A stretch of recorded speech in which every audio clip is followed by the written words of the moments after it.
ஜோதிமயமாகி நின்ற தூயமணி சத்குருவே, முத்துமணி ரத்தினமே மோனமூத்த நாயகமே, சித்தமதில் நின்றிலகும் தேவே என் சத்குருவே,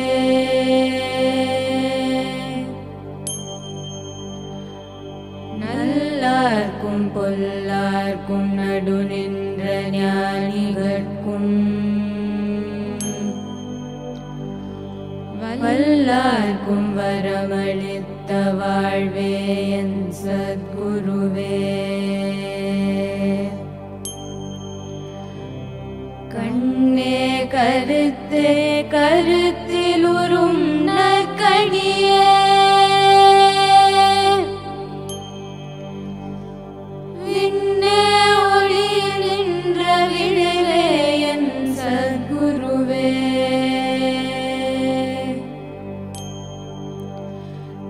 தேவர் முதற் காணாத திருநடந்தந்தாண்டு கொண்டு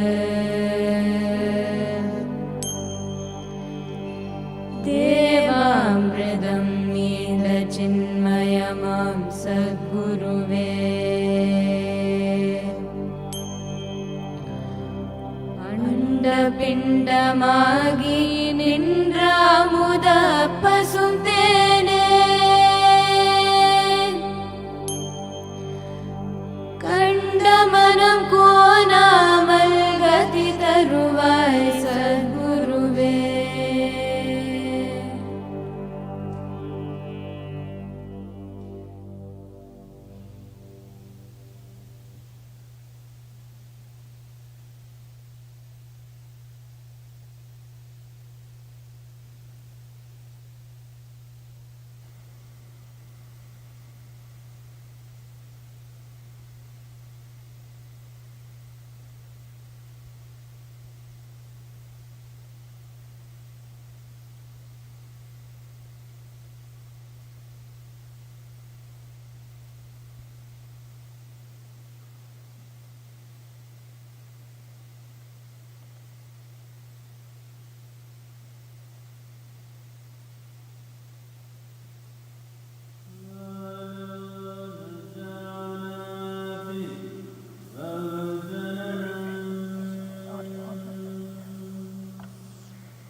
We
I'm holding up, holding on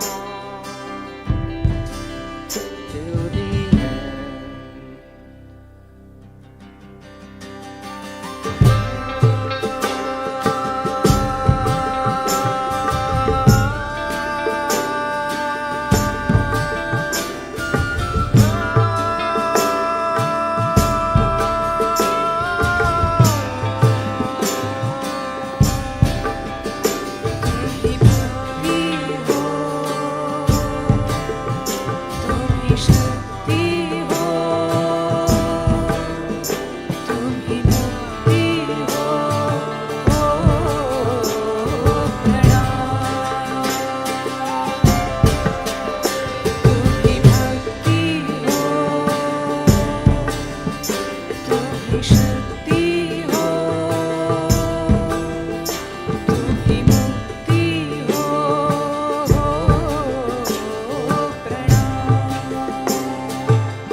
कालो न जानाति तव जननम्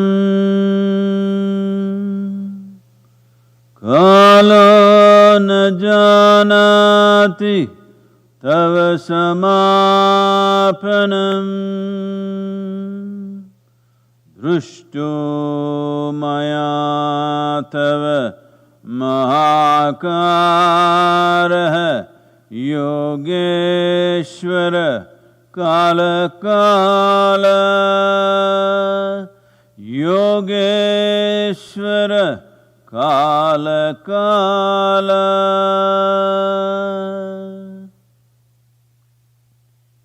Namaskaram to everyone.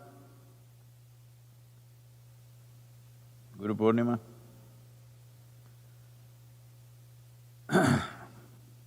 As by now all of you know that this is the first full moon post-summer solstice. It's significant because this is referred to as the sadhana pada in the yogic culture. When sadhana bears best results,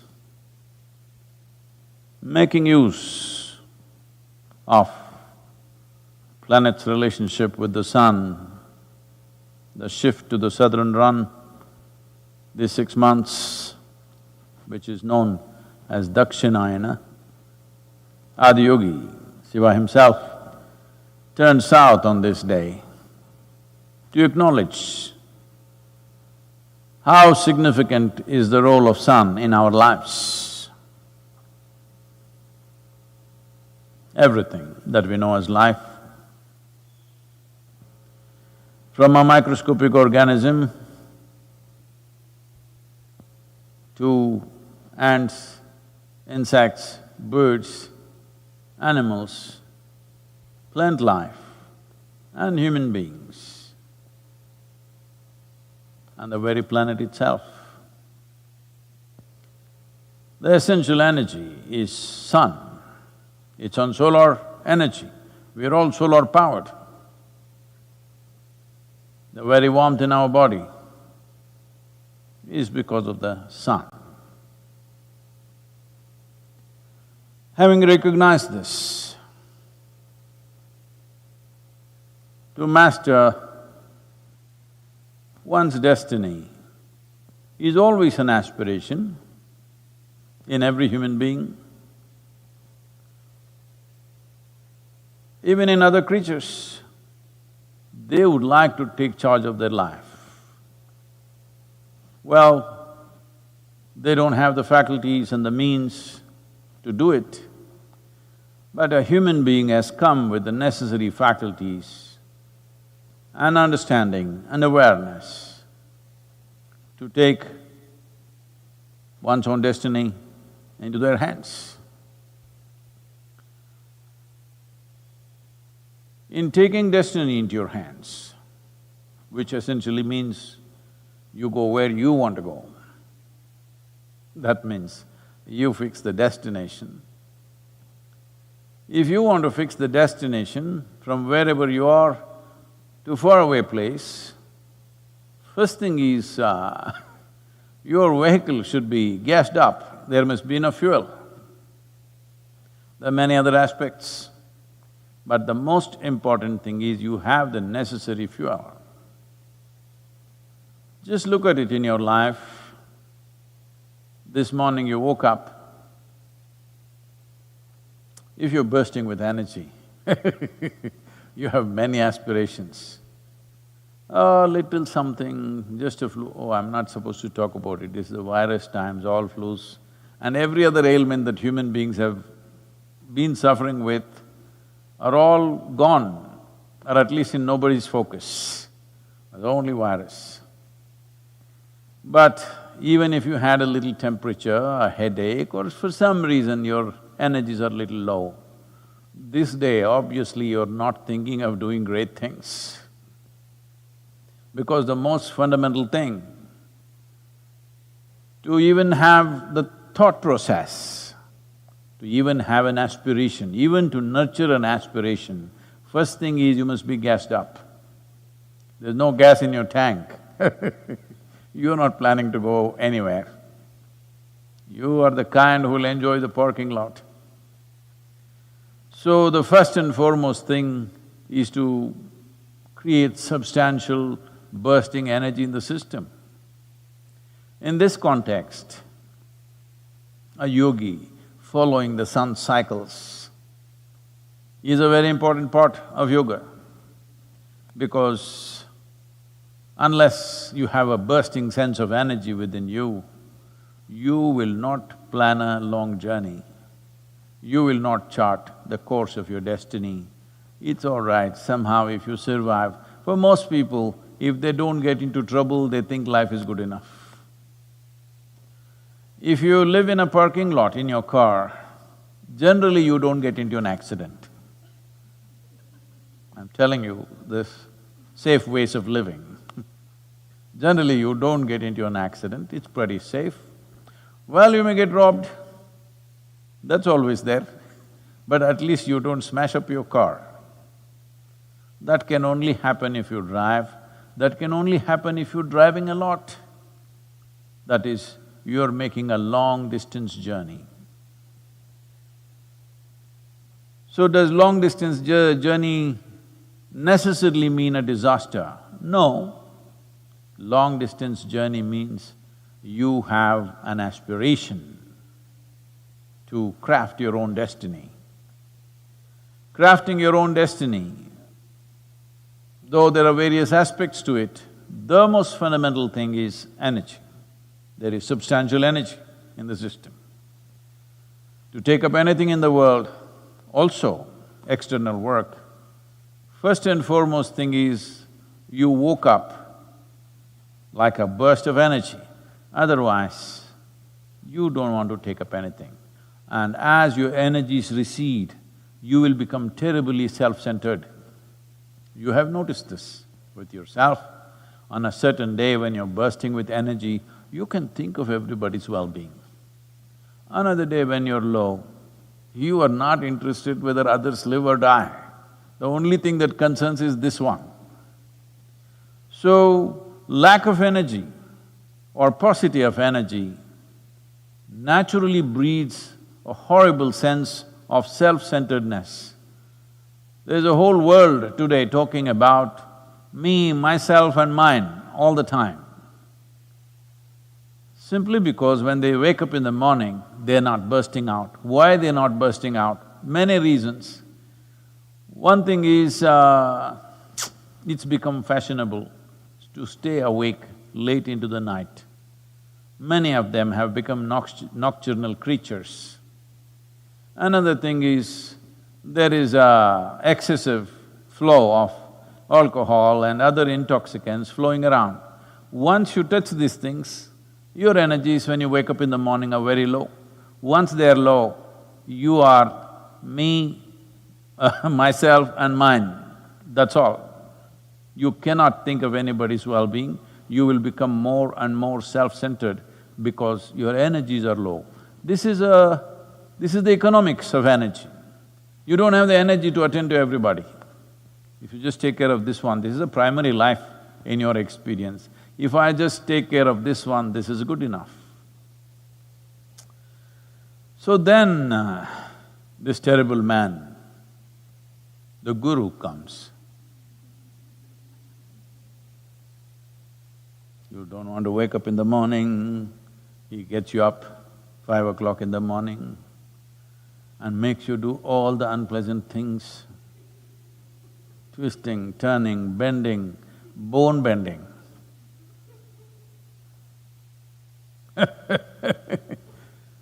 You were so nice before this, you were sleeping till 9 a.m. Now 4:30 a.m., some of you gone crazy, 3:30, 3 o'clock, happening in the ashram at least. In the yoga center, at least people are getting, many of them at 3 o'clock, because they want to catch the Brahma Muhurtam at 3:40 a.m. They want to catch the first rays of sun before it hits a blade of grass. This is important. For a yogi, this is very important. The first rays of sun should fall on me. Not on a blade of grass, not on a worm, not on an insect, it has to fall on me. This is very important for a yogi because he understands the value of knowing that we are essentially solar-powered. How well we integrate this energy will determine how energetically we live. How much energy we have to spare will decide how magnanimous we are with our life. Because if you have no energy to spare, you can only think of this one life. Keeping this going itself is a great struggle for a whole lot of people. One thing is, when you become MMM, I think MM is something that you like, many of you are still babies. But I'm talking about MMM, me, myself and mine people. Once you become like this, you will see your mind will be unnecessarily churning up things. There is scientific evidence to show an overactive mind consumes over 20% of the energy generated in the system. This big body consumes 80%. Just 2 pounds of brain consumes 20% of the energy. In volume, it is disproportionate. This is simply because people's minds are simply running. The more you become triple M, the more it consumes energy endlessly. Now, of course, you have the assistance of the online madness, anything well, that keeps you going because you're not imbibing life. You're mistaking words and information as life. Today, everybody, I'm just seeing this around, like just about everybody, particularly when it comes to, of course, political things, there is a certain set of people talking like they're geopolitic experts. There are a certain set of people, a whole large segment of people talking like they're doctors. I'm just surprised people around me talking all medical terms. I say, are you doctor? No, I saw on the internet. Well, the stupid doctors took 9 to 11 years to become doctors. You in 10 minutes, I only hope nobody comes under your knife because this kind of doctors are a disaster. Unfortunately, you are coming under it all the time and it will be a disaster for sure. Or should I not be informed about your health or about your illness? Internet can only inform you about your illness. Health is generated here. You need to look inward to know how to generate health. If you want to become an expert on all kinds of illnesses, well, you can go and inform yourself. Without knowing the fundamentals of how this works, you know so much about everything. If you know much about health, you will be healthy. If you not know much about illnesses, you will have that. And this is unfortunately the way of life.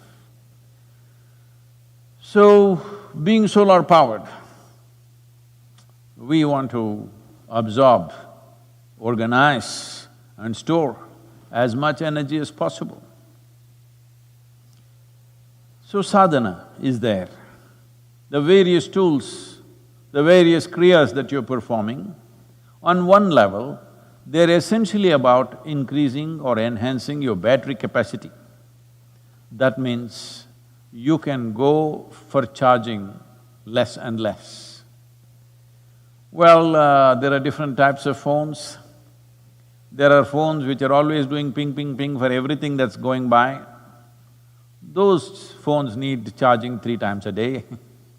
There are some phones which are set in such a way that it will only do what you want it to do, that will go for charging once a day.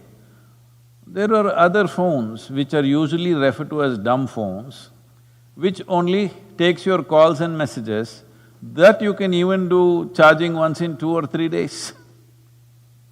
As you see, those of you who are doing sadhana, if you're doing, not just on the Guru Purnima day, I'm saying if you're doing every day, if you happen to be doing every day, slowly you're noticing the volume of food that you need to eat is coming down. That means you're going for charging less. Less charging means less stuff to process, less sleeping means more life to live, many things. Basically, your downtime is going down, maintenance time is going down.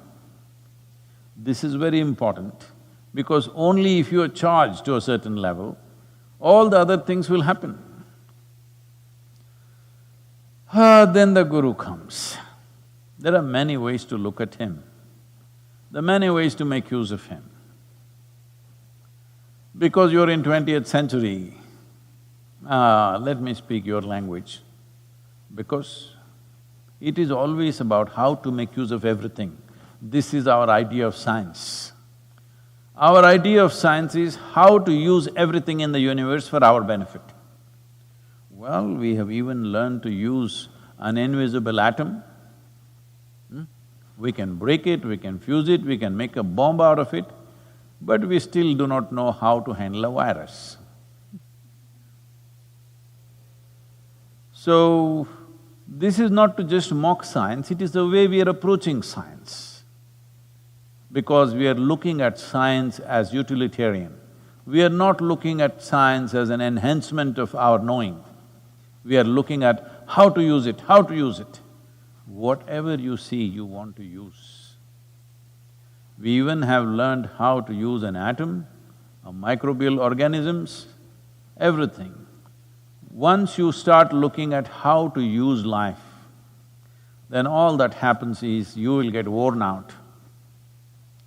So, the Guru is a tool. You have to learn how to use him. Hello, you heard me? How to use him, because if he is no use, what good is he? What good is a guru or a god or anything if he is of no use to you? So how to use him is important, 21st century. So there are many ways you can use him. One is you can use him as an inspiration. These days, so many people have started coming up to me when I'm traveling, telling me, Sadhguru, I'm your greatest fan. Oh, I say, yesterday I think I met the greatest one, you must be the second greatest. No, no, Sadhguru, I am your greatest fan. All right. I always thought fan should be hanging from a ceiling. but you're coming up to me, it's all right. So, because these people are using me as an inspiration. Daily they will watch one 5-minute, 10-minute video on the YouTube and they get inspired in the morning and down by the evening. They'll read one quote and they'll get inspired for 10 minutes and go down on the 11th minute. So every day you need inspiration means what? Every day you're up and down and up and down and up and down. Once you're inspired, inspiration also means your lungs are full, or a balloon is full. Once it's full, it must fly. But no, daily inspiration means what? You got too many leaks. Every day you get inspired, every day you go down, and again tomorrow morning you'll get inspired. So some people use the Guru as an inspiration. They're also looking for, something you must say or something you must do that they cannot do or they cannot think of. Then they get inspired in the morning, by evening, down. The next set of people, this is particularly in southern India, in certain organizations and things, it's become a very common way of referring to people that matter to them in some sense. Many times I get introduced like this. Somebody says, he's my friend, philosopher and guide. My eyeballs pop out. When did I become your friend? When did I teach you any philosophy? And when did I guide you? But they think that is a great thing. See, if you find a friend, what kind of friend will you find? You will always look for a friend who agrees with you, who supports your ignorance in every possible way, that's always your friend. If you're a smoker, you need a smoking friend. If you're a drinker, you need a drinking friend. If you're a meditator, you need a meditating friend. Somebody who supports your nonsense is your friend. If he every day pulls down your nonsense, finished, your friendship is over with him. So me, a friend, is a bad friend because this is my full-time job, pull down your nonsense, pull down your nonsense, pull down your nonsense.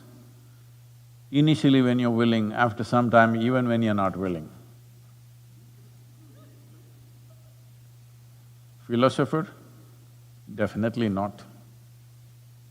Because what a guru does is not a teaching, is not a philosophy, is not an ideology, it is not even an advice. It is a certain transmission. Do you have the antenna or not? So we taught you sadhana, so that slowly you will grow antenna to perceive. If you don't have perception, you're listening to the words and making your own philosophies out of it. I want you to clearly know they are your philosophies because I don't have any. So definitely not your philosopher. A guide, well, there are a certain set of people, whenever they want to take major decisions in their life, they come and Sadhguru, they've already consulted their lawyer, their accountant and their everybody. One final consultation they want, because after all, anyway it's free consultation with Sadhguru. So, they want to consult Sadhguru, can you guide me? Anyway, if I make the mistake of telling them, okay, do this, at least 90% of the people will go and do part of it, and part of it as their lawyer told, as their accountant told and somebody else told them. So guidance I usually don't give. If they come to me with a confusion, I will confuse them further and send them, because a misguided person should not ever think he's guided. It's very important. Small things, yes, but with life, there is no guidance, I want you to understand. This is self-guided. This doesn't need guidance. This needs enhancement. If it is guided, it will go here or there. It will not go to its ultimate destiny. So, friend, philosopher, guide, when they introduce me like this, I squirm because this is in a public place. Today is Guru Purnima, I can say whatever I want to say, this is my day. Because these days, it is so happening, which I'm going to change in the next couple of years, so I think maybe the virus will make me change it little faster. Last few years, particularly in the last 7, 8 years, I'm being analyzed like I'm some kind of a political leader or a public figure. Everything that I say is being looked at from the context of what's happening today in the country or in the world. Oh, he said this, maybe this is what he's making commentary on the Prime Minister or the President of this country or that country. No, I'm not interested in commenting on today's events unless it directly comes to me. This is very important, that you do not understand or you do not misunderstand everything that is done in the context of current reality.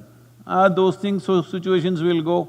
As you see, what was yesterday's big headline in your newspaper, after 3 days it means nothing. Every other day it's going away. So I am not talking about those things. Sometimes we may use it as an analogy, but we are not talking about that stuff. But because of the social media and other things, we are being constantly looked at like we are some kind of… every statement profound statements which are made are being looked at by… what do you call them? These people who are on Twitter and stuff. Unfortunately, a certain number of people or a certain percentage of people on Twitter think just because they're bird-brained, they have the right to tweet. No, you also need to have some wings. If you have a bird brain, you must compensate with wings to fly. If you don't have wings and just have a bird brain, you should not be tweeting. But they are tweeting all the time endlessly about everything in the universe. It's okay. This is a newfound freedom that they have because the way their minds are functioning, if they speak, not 2 people in their family will listen to them. So the only thing that they can do is put out their trash out there in the social media. Well, Sadhguru, you're hitting out… I'm not hitting out at anybody. Today is not a hitting day. I'm just telling you, this is the reality. And if you… I'm talking about me being a tool. If you want to use me as an effective tool. So, inspiration, okay, but if you are going to remain inspired, every day you need inspiration, this is simply because there is not enough energy in you to sustain you. Friend, philosopher, guide, that's not the way at all. The next possible way, which is a meaningful way to use a guru is, you use him as a doorway. You want to go through him. If you want to walk through a doorway, you must be little smaller than the doorway, otherwise you won't fit. This is the nature of the doorway. This is not my my demand on you, but you need to be a little smaller than the doorway. Otherwise, getting stuck in the doorway is not a great thing. This is happening to some people, that they get stuck in the doorway and they think… they're complaining, why can't they make the door little bigger? Well, if I make the doorway a little bigger, you may puff up little more. Right now, obesity is a huge problem on the planet. They're telling me 30% of the world's population is obese.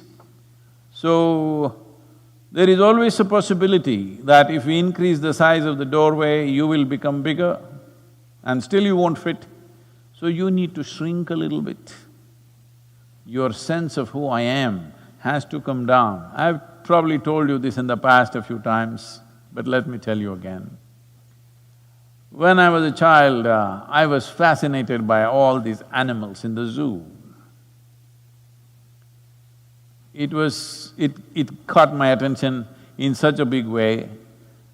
Almost whenever possible, if not every weekend, at least 1 or 2 weekends in a month, I'm at the Mysore Zoo. A whole variety of animals. And I went and spent the whole day. And I made friends there. Some of them started responding to me because I went with what they like. So generally, because I'm going out to the zoo, I'm talking about when I'm 8, 9 years of age. My mother gives me 2 rupees.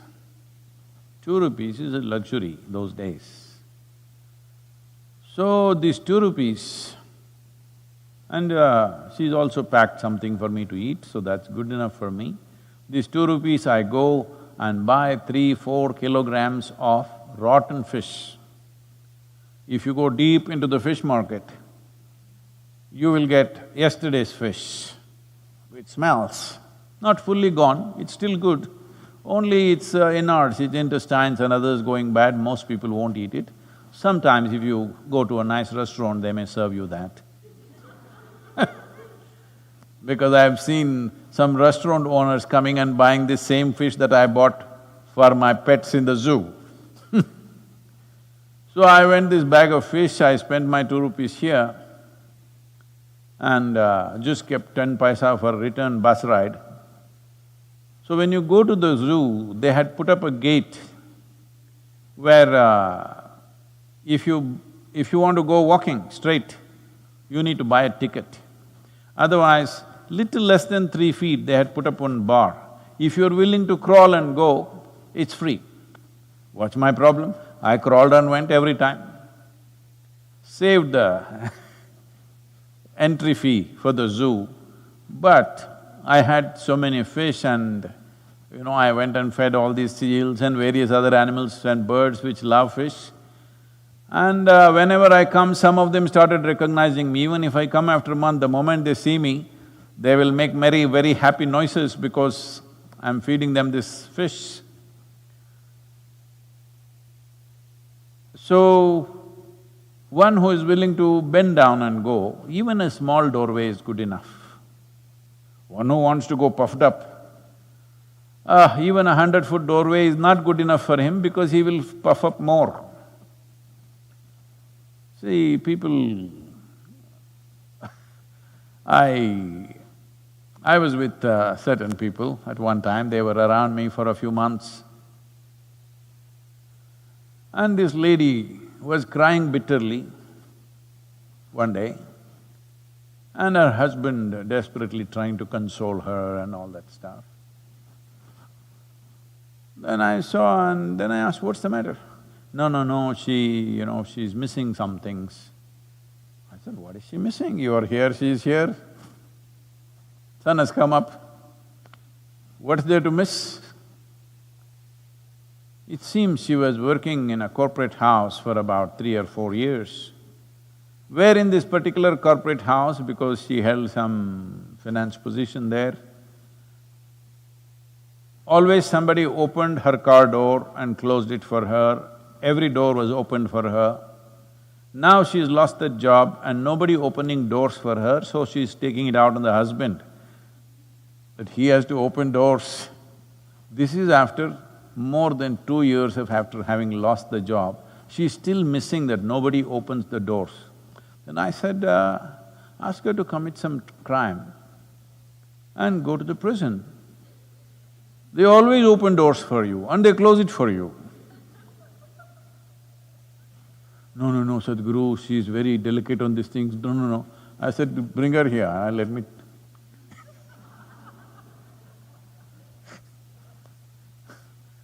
Then I think in another 6 months she got cured of it, opening doors and closing doors business. So I'm saying if you're so puffed up, you can't go through any doorway. So you can use a guru as a doorway, but you have to shrink a little bit. If you do not know how to shrink yourself, you're too puffed up, then open doorway is no good. Actually, a closed doorway is better, at least you can bang your head and come back. Open doorway, you may go there and get stuck. Many of you, not many of you, some of you are feeling like this with Sadhguru. You came and you entered, it was all wonderful, but you got stuck there. You're not able to go forward, you're not able to go backwards. I'm not laughing at your plight, I'm laughing at your basic ignorance of life, that you don't understand that if you have to go through a door, you must be little smaller than the doorway. Only then you can go through, otherwise you cannot. This is simple understanding. I'm laughing at that foolishness, not at your plight of being stuck. You can shrink a little bit today and easily you can go forward. The next dimension of how you use a guru is, he's your destination. You have made it in such a way within yourself that he is your destination. You don't want to go anywhere beyond that. You're not even looking at him as a doorway. If he's a wall, it doesn't matter. You just want to go there. Well, if you become like this, then naturally certain things will unfold. But you may again and again go and knock your head on the wall. So, everything is fulfilling, at the same time, little pain in the forehead will happen because repeated knocking on the wall. Certain amount of, there is fulfillment, there is a little bit of… This may sound contradictory to you, but a whole lot of you are going through this. A certain sense of fulfillment is there in what you're doing and how you are, and you can easily look back and see how you were a few years ago and how you are today, but there's little frustration because the guru doesn't yield, he's like a rock. Destination is always like that. So, those of you who are going through that, the next dimension of how to use a guru, the tool of a guru, how to use him as a tool is that he's become your dharma, he's become your breath, he's become your body, he's become your being. If this happens, now you are just ecstatic, you have no likes and dislikes of your own, you have no choices of your own, you have no preferences of your own, you don't have any values, morals, ideals, nothing. The Guru's energy and his presence has become your dharma, it's your very way of being. If you become like this, I will make sure you are ecstatic every moment of your life, for sure. Because ecstasy is not the goal.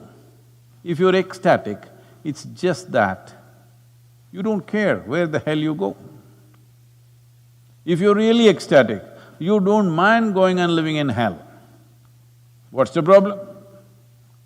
Only if you're truly ecstatic, will you take up whatever is needed in this world? Whatever.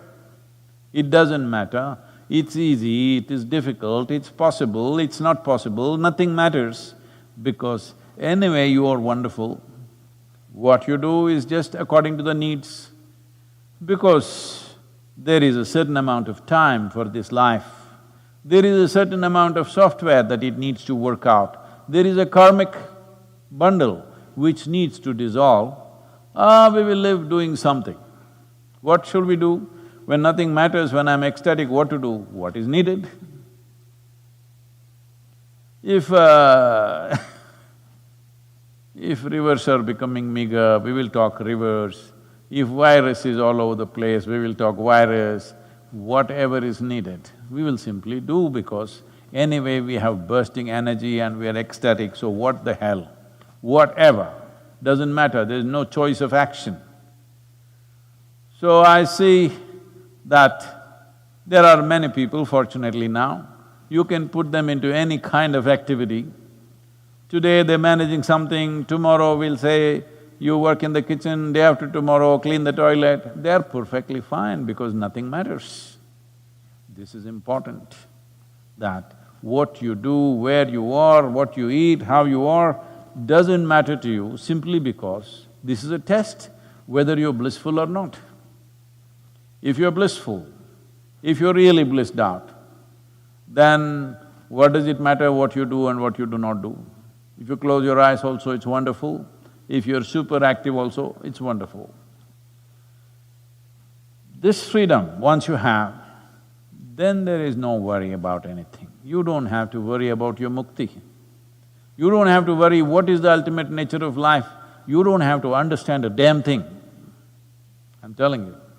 You don't have to read a scripture, you don't have to even listen to me. You just have to sit there and be blissed out. Because once you are like this, then life carries you on. There is no need for you to carry life.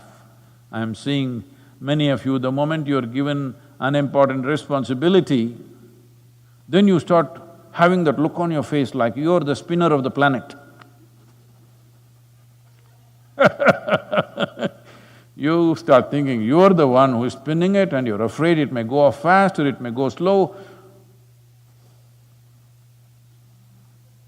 No, you are not the spinner of this planet. I'm just informing you, in case you have taken that title upon yourself. That's not your designation, you're a bloody small creature who has immense possibility.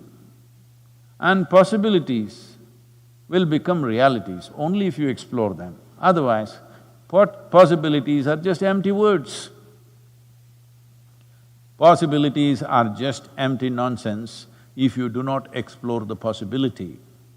Whether it's a physical, worldly possibility or an inner dimension, both are same. If you do not explore the possibility, it is just empty talk. So unfortunately, in the world, on this day I would like to remind everyone that unfortunately in the world, spirituality has largely become reading spirituality, talking spirituality, listening spirituality, entertainment. Well, it might have brought some benefit to you in terms of physical well-being, in terms of health. Maybe at least it gave you a break, you know.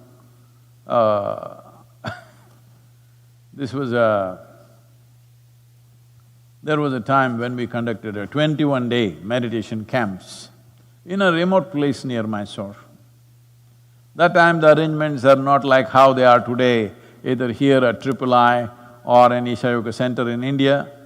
Arrangements are very, very meager. We teach, we work, we cook, we do everything ourselves. So, you know, food is also…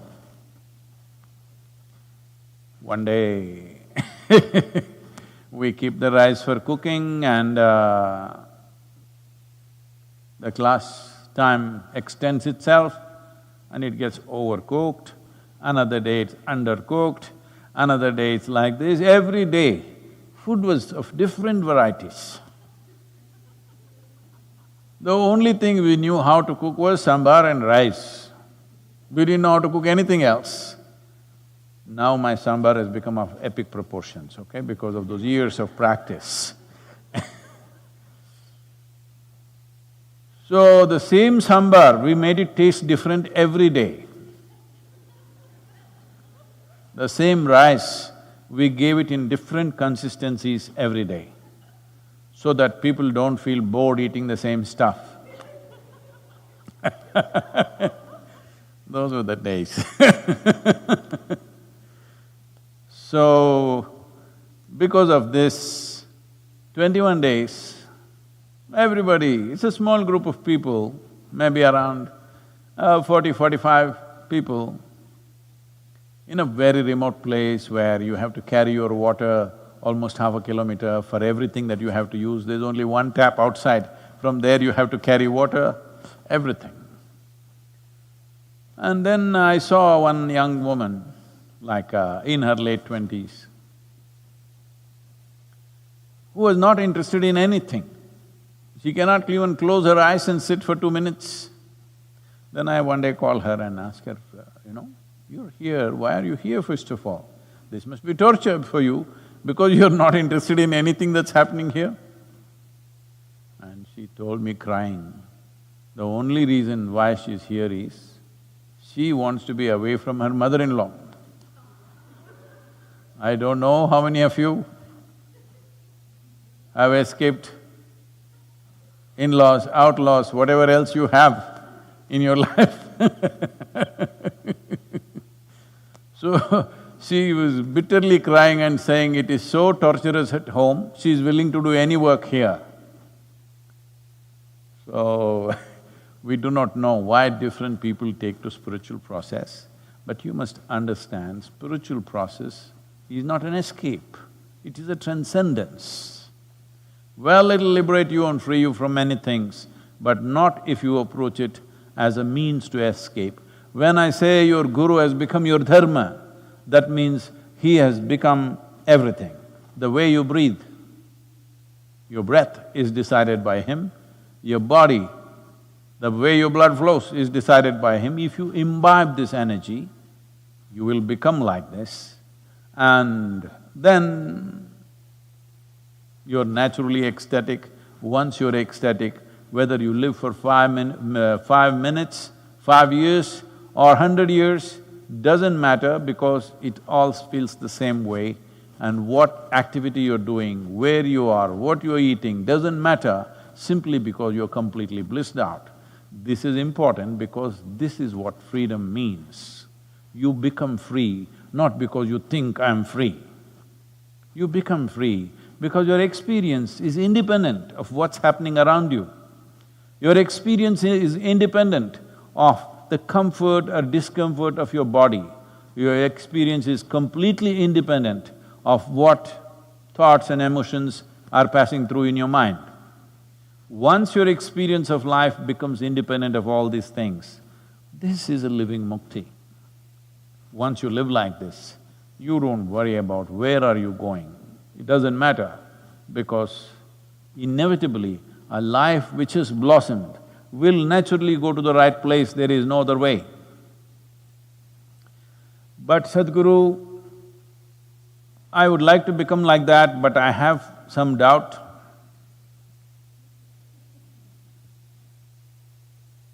No, I'm not going to clear your doubt today because you created the doubt, you get rid of it.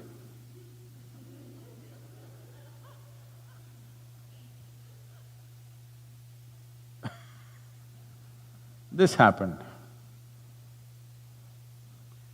At one time, not now, at one time Shankaran Pillai was an out-and-out pessimist. So, he was visiting Tennessee and he went out with a friend, a local friend that he made, for bird hunting. So they went to certain places where there was little marshlands and they sat down waiting. When the birds flew, the friend picked up his shotgun and boom. Every time a bird fell in the marsh, his dog, the bird hunting dog, just ran upon the water like Jesus. Ran upon the water, picked up the bird and brought it back, picked up the bird and brought it back, every time. The friend was looking at Shankaran Pillai for the effect. Shankaran Pillai was just looking bored and looking at this whole thing. Then after many forays like this, the dog actually walking, running on the water, picking up the bird and coming back. Then what to do with these Indian guys who are not impressed with miracles because they come from a country which has seen too many miracles and claims of miracles all over the place, that he's not impressed. Then his friend asked, "What do you think about my dog?"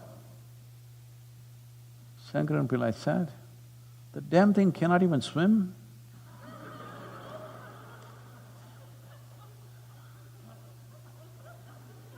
What do I do? So you clear your own doubts. If you have doubts, you clear it.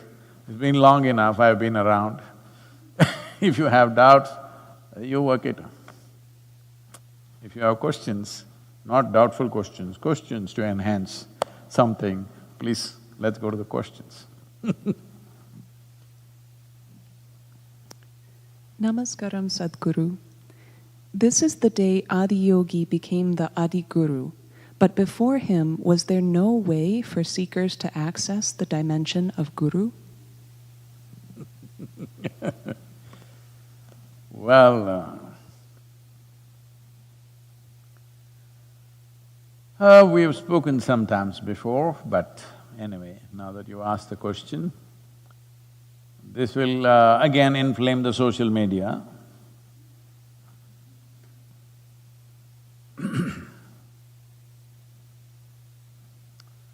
See, as per certain astronomical events,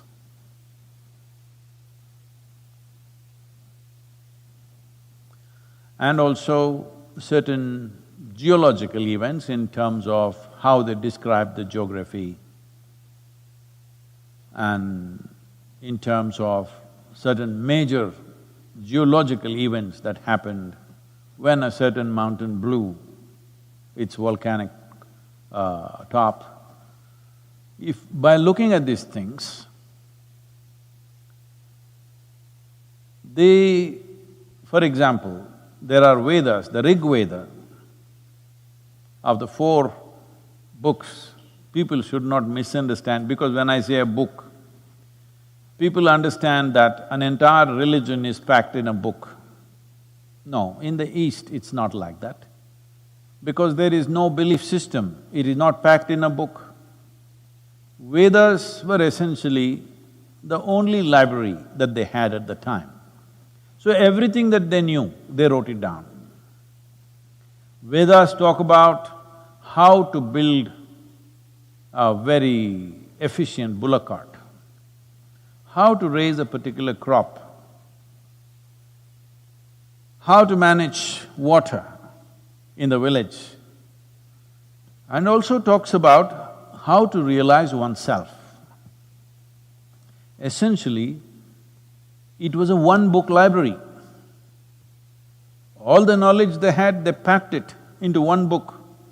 Today, if you walk into a library anywhere, particularly in the United States, probably it'll have 2-3 million books or more. I'm just estimating, I walked into some libraries and I looked around, how many could be there? I have not checked exactly, but easily over 1 or 2 million books could be there. Because everybody can write a book now, you know everybody can write a book. How I escaped or how I fought through the pandemic times, I think a lot of books are going to come now, everybody will write. So those days it is not like that. Knowledge was gathered, a farmer discovered something about agriculture, the wise men in the town or in that culture noted, oh, this is important, they wrote it into one book. In the same book, a yogi realized something, he spoke about something of great significance, that also was put right next to the farmer's realization of how to grow a crop. So it is a one-book library. Looking at some of the astronomical events that they recorded, one important thing is, it is estimated it could be over 100,000 years ago. One important aspect that we have to note is, there is no mention of Himalayas in the Rig Veda. They're talking about all the other mountain ranges in the Indian subcontinent. There is no mention of Himalayas. When you talk about mountains anywhere in the world, you cannot ignore Himalayas. There is no way. Those of you who have not traveled to Himalayas, especially if you are born in India and have not traveled to Himalayas, you must pack your stuff, you must get there as quickly as possible. It's something that you cannot miss. It is literally an endless mountain. I know there is a mountain in United States called Endless Mountain. Not like that. This is really, really endless mountain. The immensity of it is simply overwhelming for any human being. There are various other dimensions to it, leaving that. So there is no mention of Himalayas, especially when you're talking about mountain systems in the subcontinent. How can you ignore Himalayas? They did not ignore it because it was not there. Himalayas is of a recent origin. It has grown because the subcontinent plate is crashing into the main Central Asian plate and it's going up, it's still a growing mountain. So it dates back to that time. Was everything written at one time? No. This book might have grown in its volume over 1,000, 2,000, 3,000 years, we don't know. But definitely it dates back to that kind of time.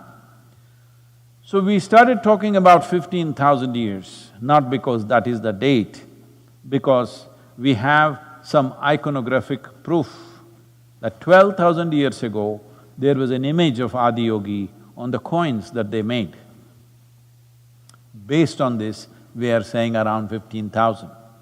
But all other things say it was much beyond. So much beyond means, in most part of the world at that time, most people were still hanging from the trees.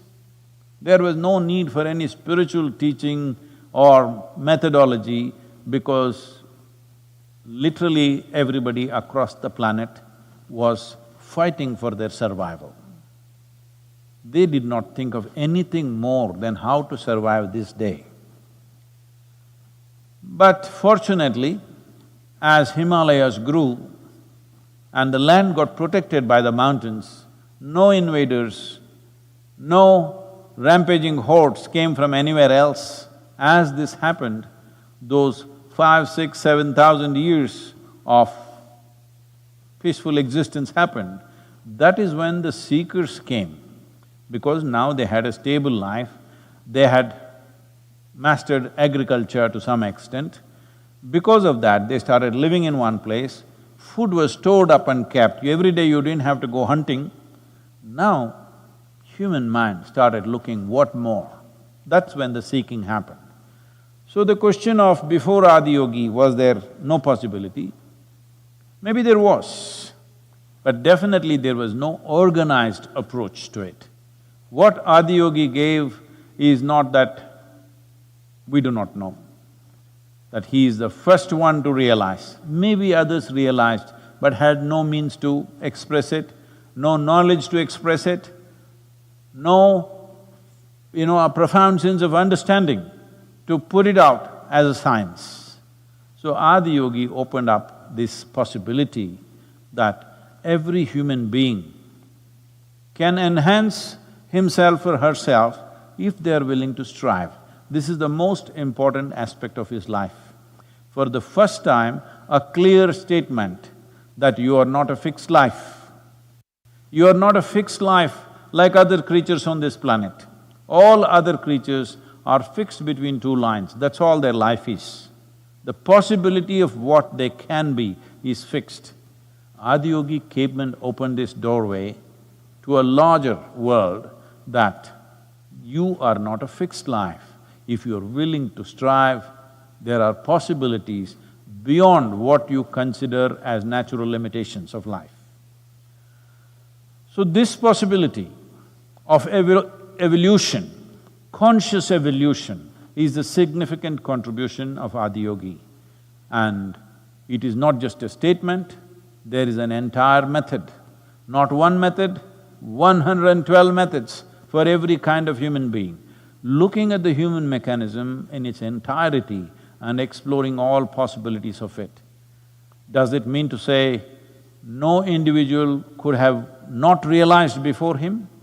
They might have, but we have not heard of them, they are not recorded, they have no teaching, they have no method.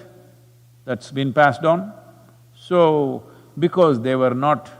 See, if you look back today in terms of anthropology or archaeology, if you look at it in terms of archaeology, what do they usually find? They find some pottery, some scratchings like… which are called art on caves, cave walls. A carved rock also wears out, but pottery, burnt clay, it stays. Bricks and pottery stays. So usually this is what you find. But a human being realized, that is not a pottery, that is not a monument, so archaeologists will not find it. If you look at further out into the thing about looking at human bones, human skeleton somewhere, well, your enlightenment will not be shining in your bones that you see after 10,000 years or 25,000 years or whatever. So because of that, there is no record. But because Adiyogi started a tradition, he trained these 7 fantastic human beings to take it around the world, and he spread them so that if they all go to one place, it may live there for some time and die. So he spread them to different parts of the world so that it lives in its various dimensions and forms. Because of that, it still lives. Well, Adiyogi also did not write a book, he only spoke to them. I don't think even the Saptarishis wrote it down, they also spoke to people. Much further down, we don't know how much further down, somebody started writing down these things. But because they managed to produce such highly dedicated human beings, that is, those human beings who took their guru as their dharma, his energy flowed in their bodies, it's his breath that they were breathing. Because of that, without distortions largely it came, till the printing press came. After the modern printing press came, all kinds of ridiculous interpretations of this happened. There was there is… I have a lot of books at home. Most of them, 95% or more, I've never opened them. Just to make me look little educated, in case anybody visits. Real books, not just fake ones, real books. The only things I've read among them is some novels, some books on history, but none of the other things I've read. But obviously, people keep bringing books to me, they think they need to educate me on yoga. Because they can clearly see I'm illiterate and I'm going on about yoga. So some book was given to me, excuse me.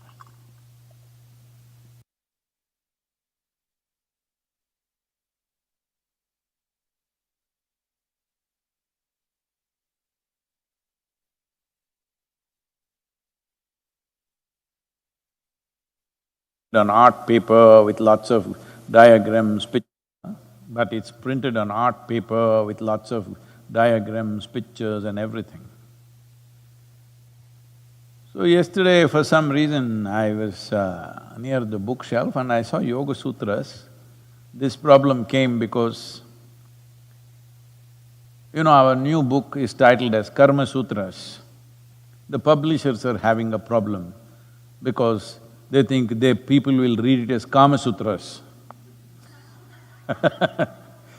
I said, maybe in America only people have heard of Kama Sutras, but there is Yoga Sutras, there is Shiva Sutras, there is Brahma Sutras, there are various sutras. Sutra means it is in that kind of a form, that it is a thread that holds things together. So I'm still trying to convince the publisher, the sutra word must be there because long term this will make a difference. It's unfortunate, in United States people have heard of only Kama Sutra. So I saw this Yoga Sutra book and I picked it up and I always open the book in some middle page. I don't start from the beginning because I can never stand those introductions. So some page I open and they have put the Sanskrit form of the Yoga Sutra, then the English version of it, and this author, whoever, I didn't see whether it's an Indian author or an American author, but going about explaining these Yoga Sutras in such a horribly ridiculous way, ludicrous. Then I just saw one page and I said, hats off to this man's confidence. Recently, one of the quotes said, confidence and stupidity are a dangerous combination or something like this, and they often come together. So 3-4 days it's been on the Twitter, negative tweets on me, how I don't understand what is confidence and what is… 3 days there is trending tweets against me because confidence and stupidity goes together. Well, this man is a real example of confidence and stupidity going together absolutely.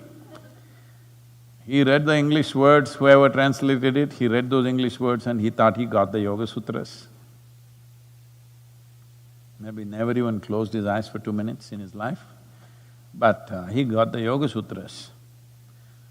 And most ludicrous explanation of what this sutra is about. Well, this is what Adiyogi meant to change because he made sure that these 7 people absolutely invested themselves in him before anything happened.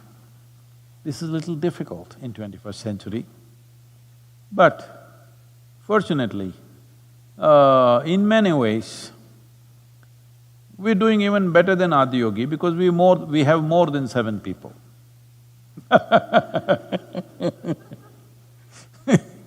More than 7 people. And I don't know the exact number, I think it was 11 or 21. When Gautama was to attain his Mahaparinirvana, after he was poisoned, he knew he won't make it. So he couldn't sit up, so he was lying down. And he said, only those who have realized should be with me at this point. Others, because they will waste time about being concerned about, oh, he's dying and somebody will start crying and somebody will try to bring a doctor, all this. So he wanted only those who realized. I'm not sure about the number, because in some places I think they said 11, in certain other places I saw it was 21, so I'm not really sure about that. But whatever, let's say 21 people gathered. Well, Jesus, the Last Supper, when he knows in some way that his life is coming to an end, only 12 people gathered and it is actually 11. It's a deceptive dozen. So, like this, Krishna, such a fantastic being, only one. In that sense, we're doing very well. Do I have more than 11, 12, 21? Yes, I think. This is because one thing is, all those great beings, the contributions that they made, and the cultures that they created. Well, some people became fan clubs, fighting against each other, Shiva fan club fighting against Krishna fan club, or rather Krishna fan clubs fighting against Shiva fan clubs, Rama fan clubs fighting against Krishna fan clubs. Recently there was a big controversy because somebody who does only Ram Katha in the country, that he speaks only of Ram, it seems said something derogatory or people perceived it as derogatory to Krishna, and there was a big uproar about that. So there are fan clubs which will fight, but there are sensible people who understand these different streams of knowledge which float through traditions, and out of that, people have evolved to a certain level of understanding, certain level of receptivity, and also because the population, nobody had 7.4 billion population, all right? None of those great beings had this kind of population, so naturally we must have a little more numbers around us than they had, because our population must have multiplied, I don't know, maybe 10,000 times since Adiyogi. I'm not sure, I can't make a calculation. But from the beginning of 20th century, we have gone up what, from 1.6 billion to 7.6 billion or 7.5 billion, whatever it is. So that is literally 4 times or nearly 5 times up.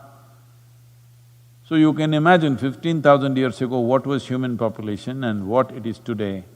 So we must multiply 7 into that many, we can't take credit because we just have too many people. So now the aspiration, the seeds of aspiration, we've been sowing for last many years.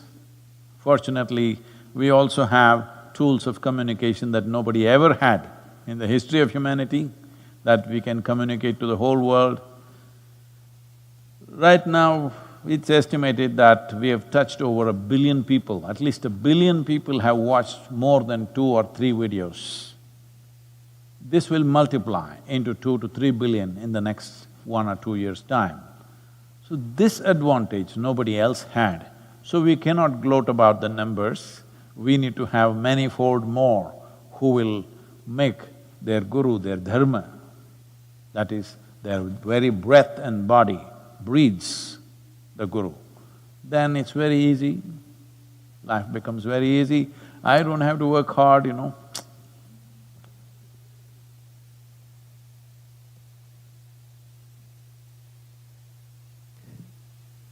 Namaskaram, See, Sadhguru. the Indian people are slow, they're getting it slow. Almost 30 seconds after I say anything, then their face brightens up. Why are you guys so slow? See, they still didn't get it. Ah, they got it. So. Namaskaram, Sadhguru. I just came back home after spending 3 months of lockdown in the ashram, and I am forever grateful to you and everyone there who give themselves so totally. I'm back home and I feel I owe it to my guru and to the people there to help. On this Guru Purnima, I would like to ask Sadhguru, what can I do for my guru?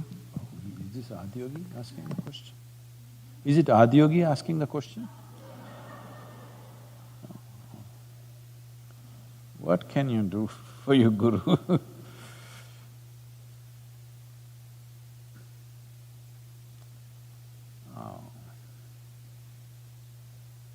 I think they already had the question ready in their head. They didn't listen to me, what I was saying all this time. Anyway, what can you do? Well, you don't have to do anything to him, because he is not him or her, nor is he this or that. So you can't do this or that to him. You leave him alone. But you are striving for your well-being. He is striving for everybody's well-being. If you can expand your striving from being my well-being to a larger well-being, well, it would make his life little easy. And he could be a little better failure than what it is looking like right now. When I say little better failure, you know I've spoken many times. When I was 25, when I realized if I don't mess with my mind, I can be ecstatic any moment of my life. When I realized this, and when I experimented in so many ways, in various kinds of situations, it doesn't matter where I am, in what kind of conditions I am, if I just take my hand off my mind, I'm just bursting with ecstasy. Then I knew this is it. I thought I was the first one to discover. You know, I'm like Columbus. Columbus discovered America. Well, before him, for thousands of years, people have been living here, but he discovered. Similarly, in the Indian school textbooks, we read, Vasco da Gama discovered India.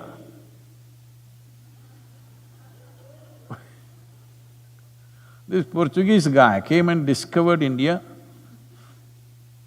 No, it was there before that. We've been there for thousands of years before that as a well-organized culture, but he discovered us. Just like that, I discovered that if I don't mess with my mind,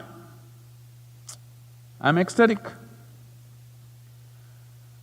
Because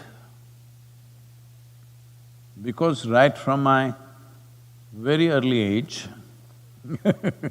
I must tell you, from very deep inside I've been so arrogant that I never read anything.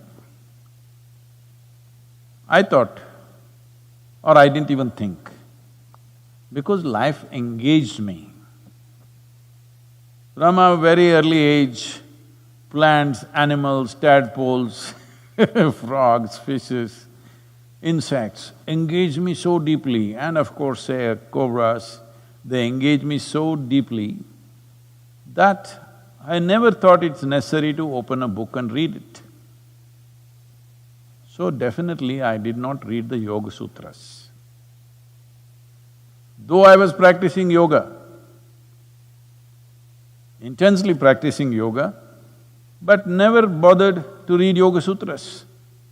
I remember when I went to Malladihilli Swami's ashram for my first stint of yoga, many years later, after things happened to me, I remembered, always there were books on yoga, written by him and also other things. Yoga Sutras written in Kannada, I still remember that entire… It was a library with hardly 30-40 books, so I remember almost all the titles that were there. But I never bothered to pull out one damn thing and read it. Because life kept me engaged. What was happening within me, what was happening around me, kept me fully engaged. I never thought I had to open and read something. Except the compulsory books, like textbooks. That also I read only 35% of it because I was only aiming to get 35%. So I never read the Yoga Sutras, nowhere did I come across Yoga Chitta Vritti Nirodha. This I heard many years later. So when I realized that if I don't mess with my mind, I'm just ecstatic and it can be very easily done, and I knew how to do it. I sat down and made a plan, a real plan. In 2.5 years' time, I will make the whole world ecstatic. Still, you're still sitting there and gaping at me. 38 years, huh? Well, here and there we see tears of ecstasy, but not the whole world, it's not happened. So we're still striving. And people are so invested in their miseries.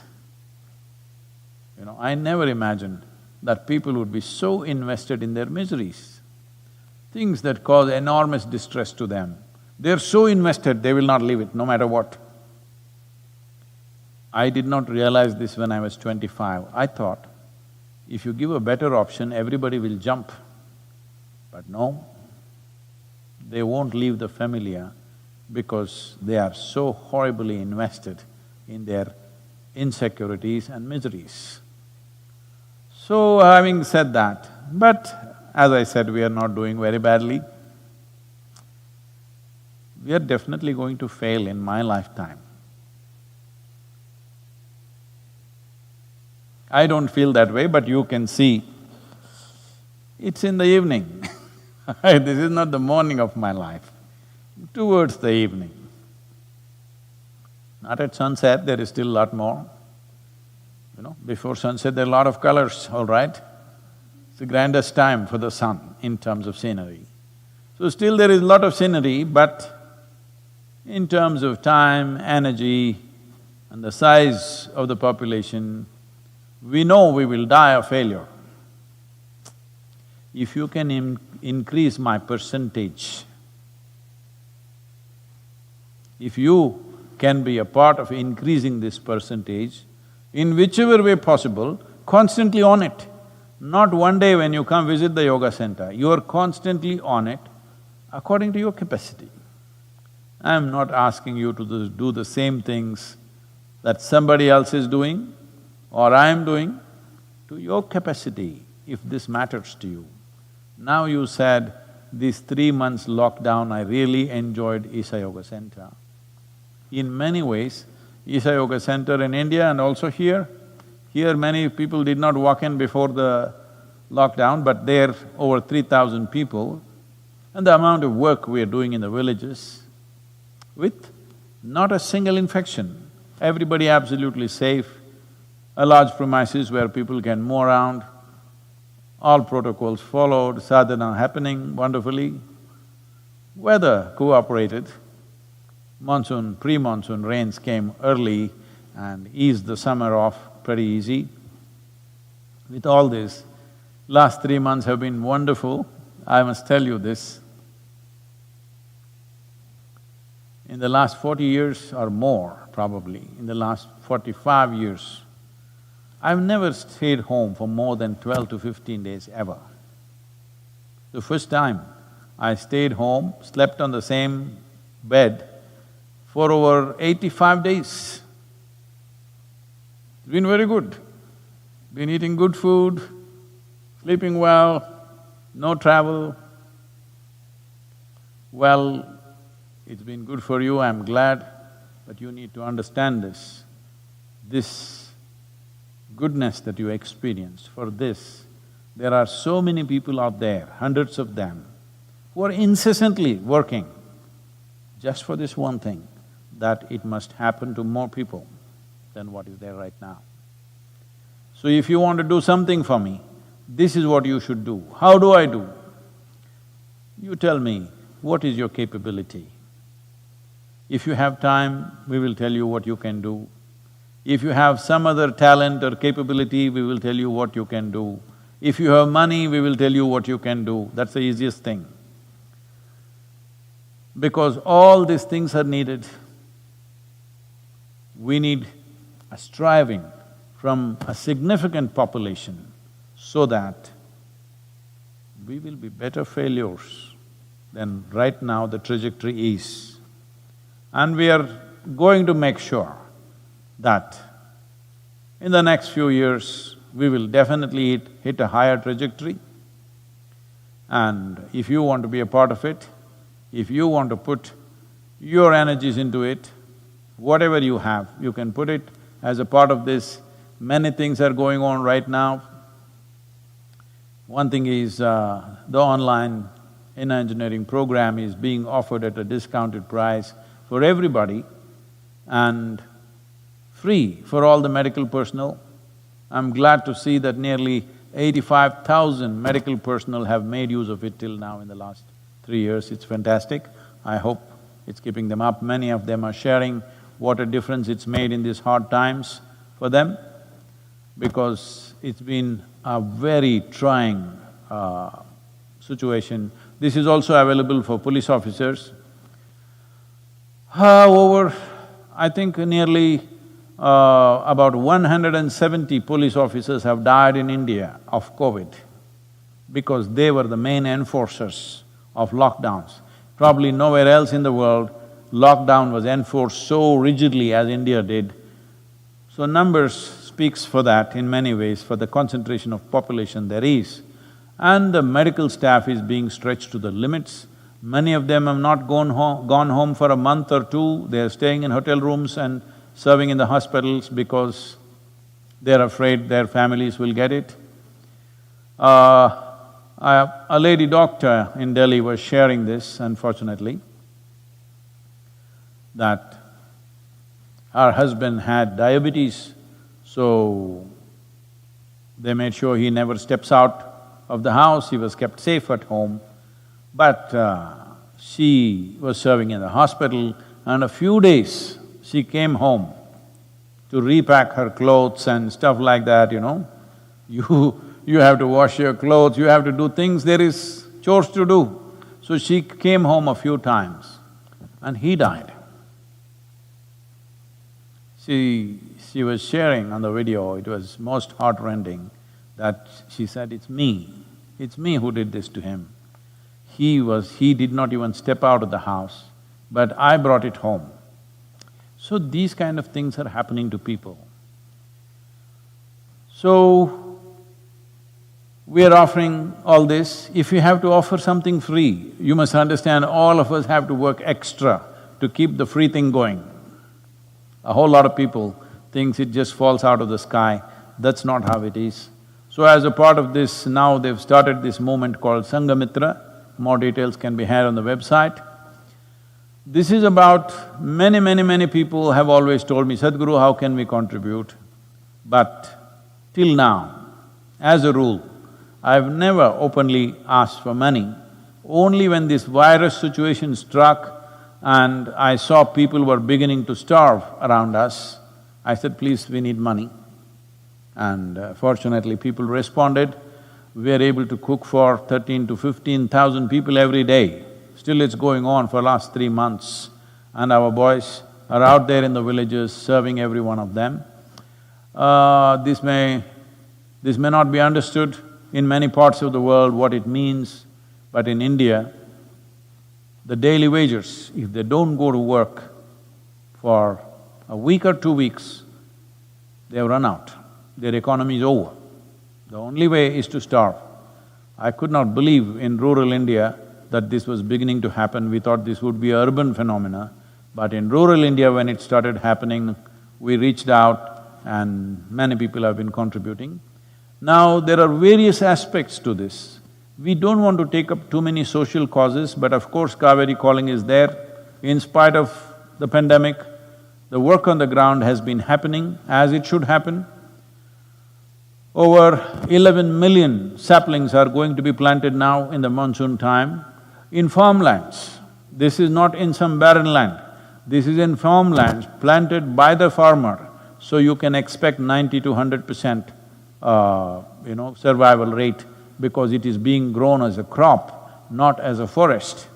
So, tree-based agriculture is taking root, which is a long-term well-being for the farmers. And we are also looking at how to make at least 1/3 of human diet should come from the trees. This must happen everywhere. We are looking at making this happen in the Kaveri belt to start with, but this is necessary that at least 1/3 of the food should come from trees. And if you want to go into the statistics, we are in the process of laying out a movement called Conscious Planet. All our plans have been pushed a little bit. This is about making people conscious because that's the only problem we have. Unconscious human beings are the only problem you have on this planet. Even now this pandemic flying around the country, flying around the world like this is basically because of unconscious human beings. If only human beings were a little more conscious, very easily we could have contained this. All it takes is, if today, Guru Purnima, all of us take this step, the entire human population, for next 15 days, 14 to 15 days, we don't come in contact with anybody, just sit by yourself. Finished, pandemic is over in the world, this many people need not die, economies of nations need not be ruined, people need not be put to such hardship. All this is not necessary. if only we were conscious. So one thing is to become conscious about how we are within ourselves, another is to be conscious about… because another pandemic is unfolding itself rapidly, which is the ecological pandemic. Well, this could take many, many more lives than the virus will take. Much bigger disasters and much bigger challenges are just not even next generation, in this generation they're waiting if we don't do the right things. So, I don't want to go into that detail today, but there are movements like this. So we are looking at how people can participate. You can contribute 5 rupees, 10 rupees, but on a steady basis, depending upon the volume of finance we have. Because we have never surrendered our cause and the freedom of functioning as an unprejudiced organization to any major corporate or major funding. This is the reason why we don't have any major funding, because most of the major funding comes with strings, unfortunately. So our contributions have always been like this from people. So we are looking how to make this happen, so that one thing is to take this possibility of how a human being can generate the quality of his life or her life from within themselves. The quality of your life is determined by within, not by outside. If this one thing happens, that you know how to be blissful by your own nature, if this happens to at least 60% of the population, there will be no ecological challenge.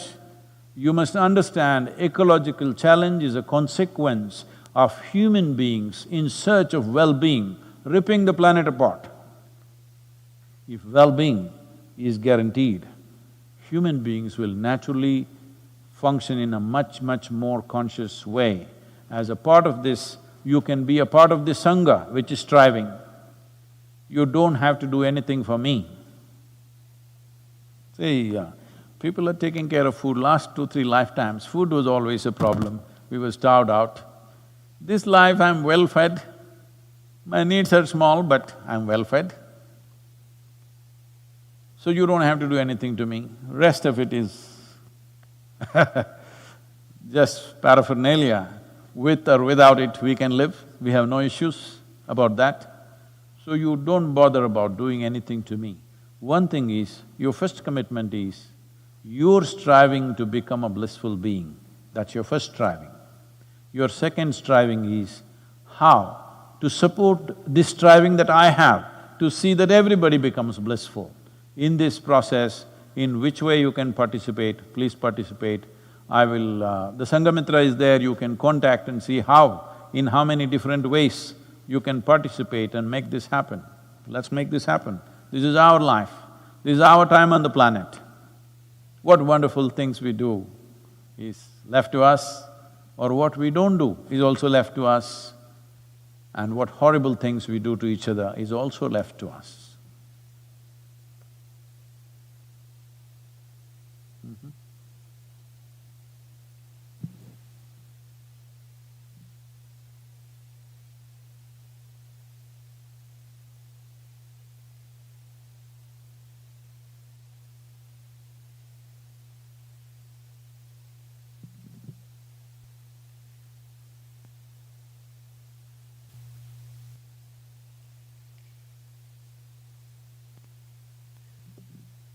Namaskaram, Sadhguru. You have told us a beautiful story of Swami Vivekananda and Ramakrishna Paramhansa. Swami Vivekananda's mother was seriously ill, and Ramakrishna told him that had Vivekananda prayed to Kali for his mother's health, Ramakrishna would never see him again. Sadhguru, what is so wrong about praying for one's mother's health that a guru would never see his disciple again?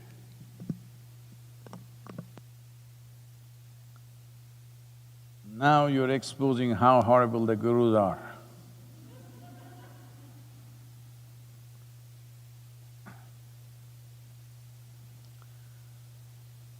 See, there are many aspects to our life. Of these many aspects, A guru means, I know that word guru is being used loosely today, management guru, marketing guru and whatever. We are not using the word in that context. When we say a guru, we are talking about someone who is committed to the ultimate nature of who you are. Well, Ramakrishna saying what he said, he wouldn't have said it to all the other hundreds of devotees who are hanging around. He says this only to Vivekananda, you must understand. Because he wouldn't talk about taking your emotions for your mother or your help or seeking divine help for your mother's health. For other people, he would have said, okay, go and pray. But for Vivekananda, he has set different standards. Because he's expecting this man to do something much more than what others will do. If he has to do those things, he should not be an asking fool. That he is not somebody who stands in front of the Devi and asks, I want this, I want that. So, for your mother's health, what he that moment needed was money. So he wants to go and ask for money. If money doesn't work, what's the next thing? You ask for a miracle. If miracle doesn't work, what is the next thing? You will ask him to raise the dead. Well, Ramakrishna knows the progression of human mind. Initially, you will say, my mother should be healthy, but she fell ill. Then you will say, I should have the money to get her treated. It didn't work. Then you want a miracle. Simply like that, she became well. Didn't work, she died. Then you want to raise the dead. So Ramakrishna, in one moment, he's seeing through this nature. And above all, he is looking at, he's preparing Vivekananda to be his instrument. And he wants a fine instrument, not a crusty one. So, preparing his instrument, is it more important than Vivekananda's mother? This is not one against the other. But see, today even you, here in United States, know who was Ramakrishna's guru. Do you know his father's name? Do you know his mother's name? Do you know his uncle, his brother? You know only his guru's name.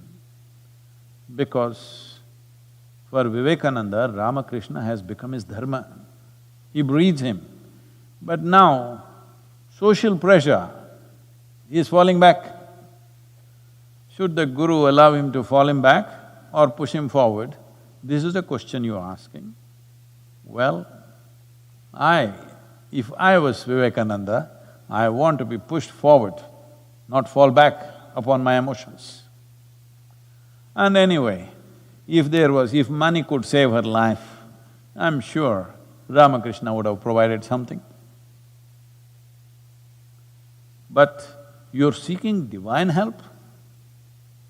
No, this is something all of you must understand.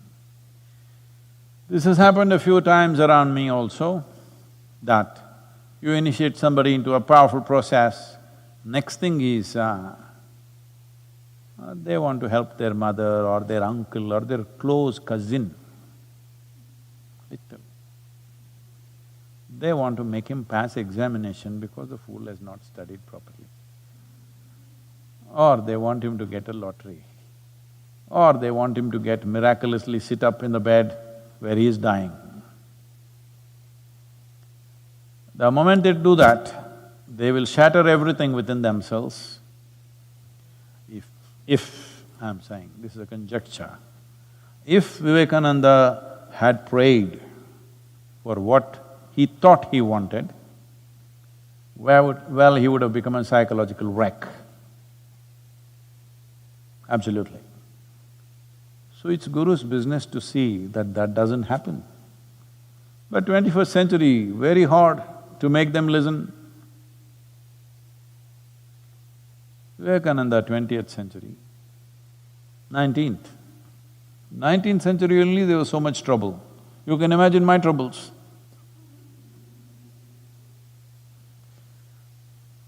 People will go, sit in front of Devi and ask all kinds of things. Because they were doing it with Dhyanalinga, I put her up and say, okay, you have another counter to ask all these things. Because wherever there is a phenomenal sense of energy which is propelling you forward at a certain space, then when you're moving at that speed, because you're concerned about the tree, you held the tree, your arm will go. You will lose something, it will shatter you, it will break you. So Ramakrishna is wanting him to be a rocket, and the rocket wants to do this. No, rocket trajectory is already set. You don't try to do this and that. That will be a disastrous rocket. So in that context, he is saying that if you had done this, it was finished between you and me because you were anyway a broken failure rocket, a failed rocket. Does anybody go and pick it up? You may be thinking it'll go to the moon and you fired it, but it went into the ocean. Does anybody go looking for it? No, it's finished, it's over, it's burnt up. So, in that context, Ramakrishna is saying, today, if you had done that, it was over because it would be not worth seeing you because you would be broken and you're gone. What do I do with a broken instrument? Today you have heard of Ramakrishna Paramahamsa because of Vivekananda.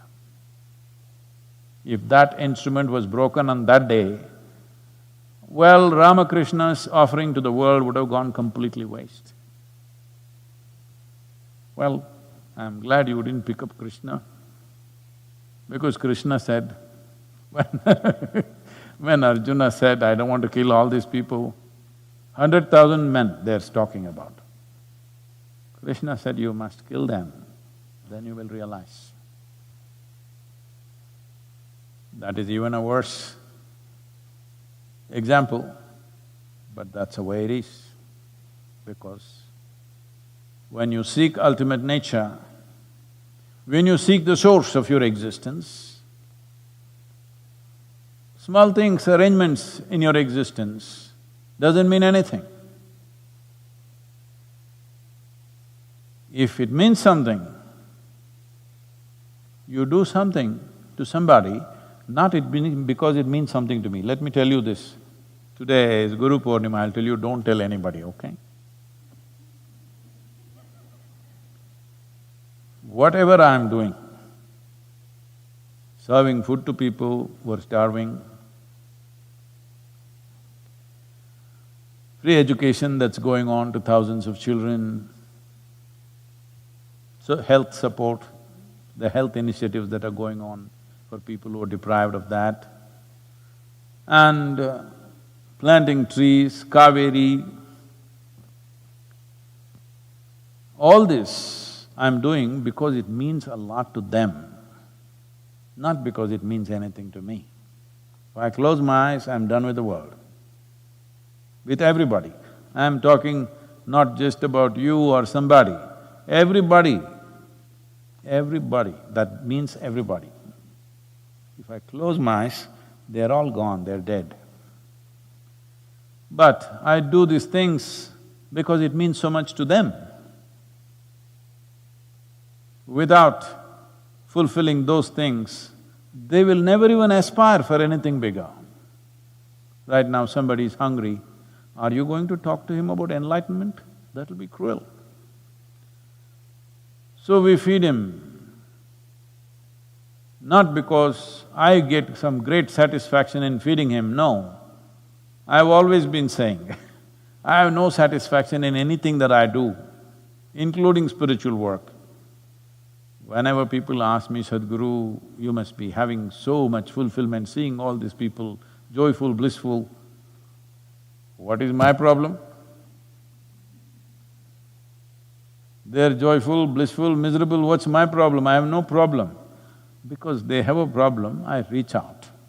Because I didn't see them anything other than as myself, I reached out, that's all. But if I shut my eyes, I'm done.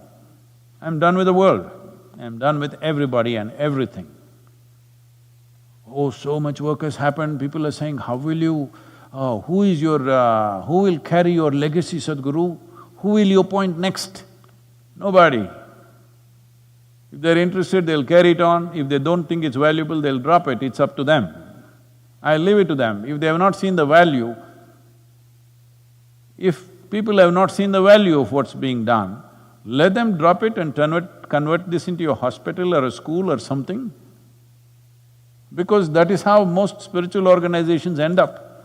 I don't believe Isha Yoga Center will end up that way because many people have seen the value of it. Even though I constantly nag them, trouble them, create impediments to their work, make their work more and more difficult. This is not for any sadistic satisfaction, just to see how much it means to them. They have proven that it means a lot to them. Life or death, they will do that. Whether I am there or not, they will do that. So, maybe not everybody, but a whole lot of them will do that. So it will continue because of that, because it means a lot to them. Not necessarily because it means a lot to them, because it'll add to their life. It doesn't… all this work doesn't add a thing to my life. But it means so much to every other life, so you do it. If you choose not to do, many yogis, fantastic yogis, they do nothing, they just withdraw. Nothing wrong with them being like that. So, Ramakrishna is setting up a trajectory for a projectile that he's shooting. Now this projectile is having a mind of its own, emotions of its own. Now this is dangerous. If you are shooting a rocket to the moon or Mars, if it thinks of Hawaii, Hawaii will be destroyed for sure. So, this is a different dimension, it should never be judged by your understanding, by your emotions, by your values. This is why I said, when you come in touch with a guru, you can either… if you're using him as an inspiration, this will keep happening because somebody will keep dragging you this way, that way. See, many young boys in the yoga center, they all came determined, but then, the girls were pretty. They got married, nothing wrong. But I'm saying, like this, if you keep going and whatever small needs are taken care of, no problem. But if you change trajectory because small thoughts and emotions change, best we don't empower you.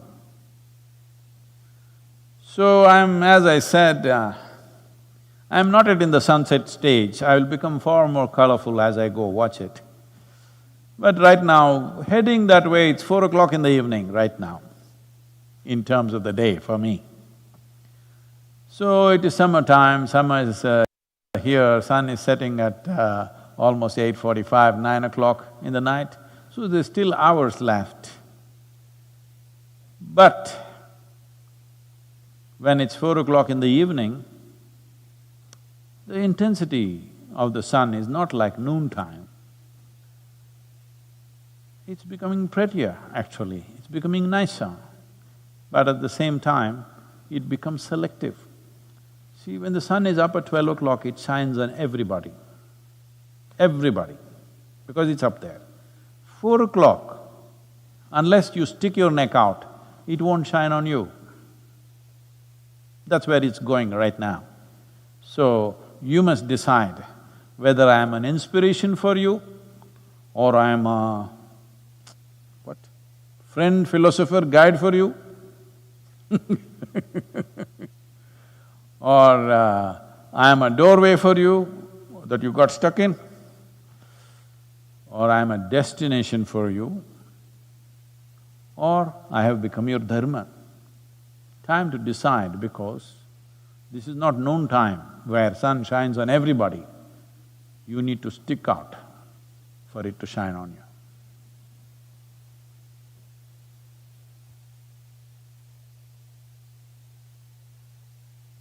Sadhguru, after the recent death of a Bollywood star, there is a lot of debate in the country about nepotism. After the recent death of a Bollywood star, there is a lot of debate in the country about nepotism. Some people believe it is their karma that they are born into a certain privilege. Is this true? I know Hollywood is a place. I refuse to use the other word because I think it's kind of ridiculous to use that word, but everybody has started using that word anyway. The Mumbai cinema scene lost a upcoming star. Well, you can always…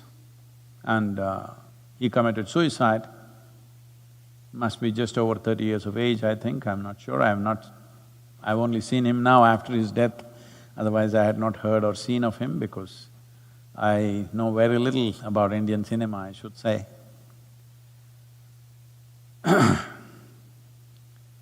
So this young man who had a one, I think, very successful movie, who is an upcoming star, people were looking at him as a promising talent. Suddenly, one morning he commits suicide, hangs himself. So kind of people are shocked. Well, you're particularly aiming at nepotism. Well, that could also have added to things. But you must understand, every year, 800,000 people take their own life. Between 15 to 29 years of age, suicide is one of the biggest causes of death in the world. 800,000 people per year means every 40 seconds somebody is taking their own life.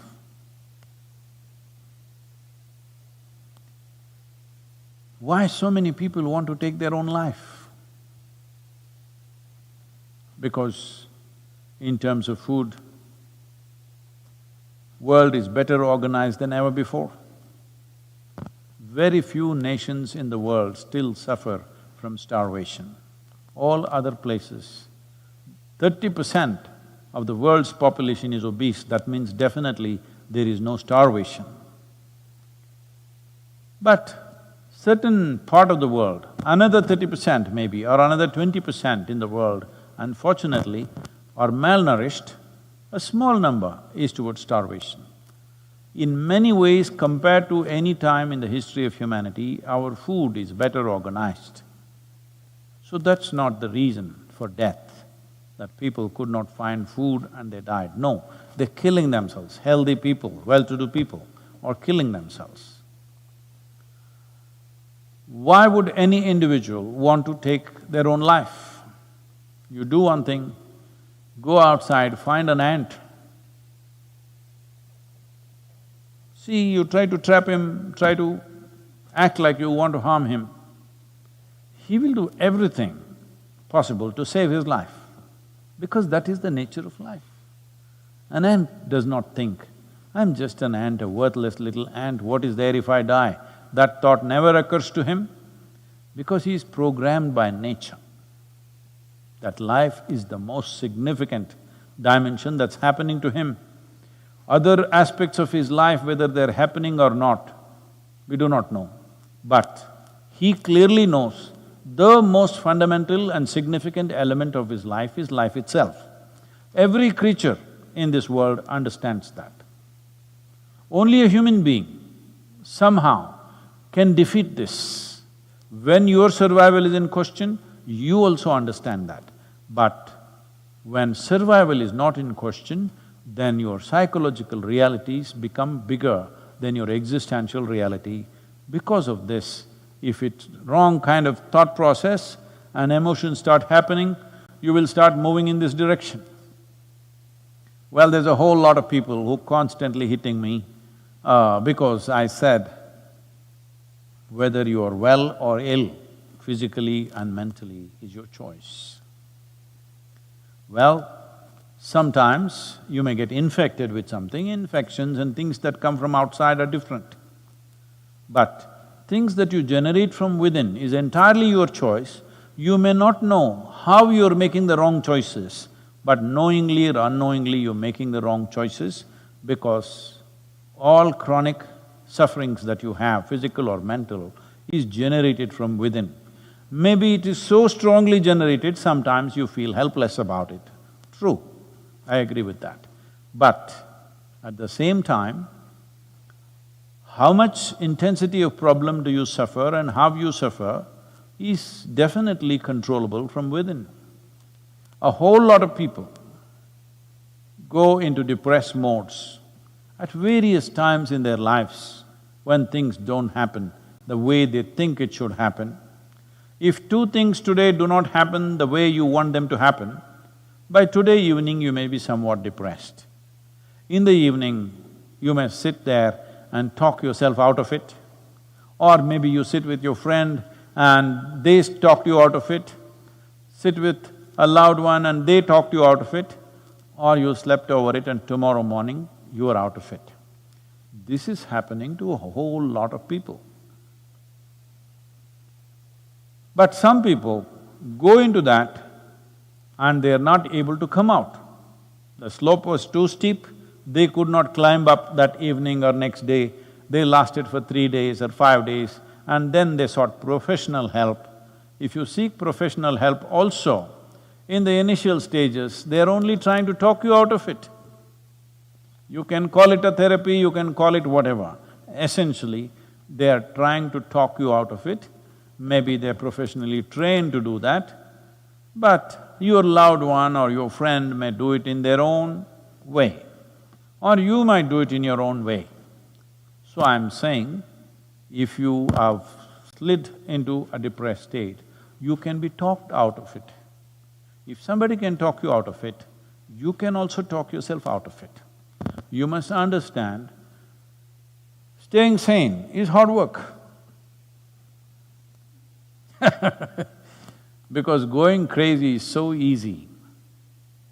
Staying sane in every kind of situation that you face is lots of work. Somebody was asking me this question about peace.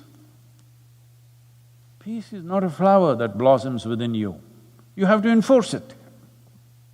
You have to enforce it, you have to make sure that you're peaceful.